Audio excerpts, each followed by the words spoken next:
এই আমার টাকা অন্যের মেধা, মানে একজনের টাকা আরেকজনের শ্রম, বিজনেস, হ্যাঁ, তাকে নির্দিষ্ট পরিমাণ লাভ দেওয়া জায়েজ আছে কিনা, এটা তার সঙ্গে টার্মস অ্যান্ড কন্ডিশন লিখে নিতে হবে দুইজনের সম্মতিতে। আল বাইউ বির রাজা, ভাইয়ের ভিতরে রাজা থাকতে হবে, সন্তুষ্টি।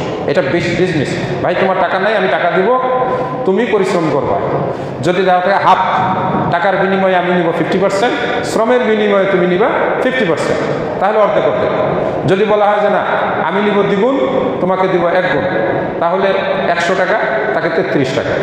এটা ব্যবস্থা করা যায়, এটাকে বলে বাইয়ে মুশারাকা, শরিকানা, যে আমি টাকা দিলাম। যেমন ব্যাংকের সাথে আমরা যেটা করি, যদি এরকম হয় দুইজনে যে আমি শ্রম দেব, আপনি টাকা দিবেন, যা লাভ হবে আমরা সমান সমান ভাগ করে নেব, তাহলে লাভটা হিসাব করে 500 টাকা হলে 250 টাকা, 400 টাকা হলে 200 টাকা, এটা একটা। আর যদি এইভাবে করা হয়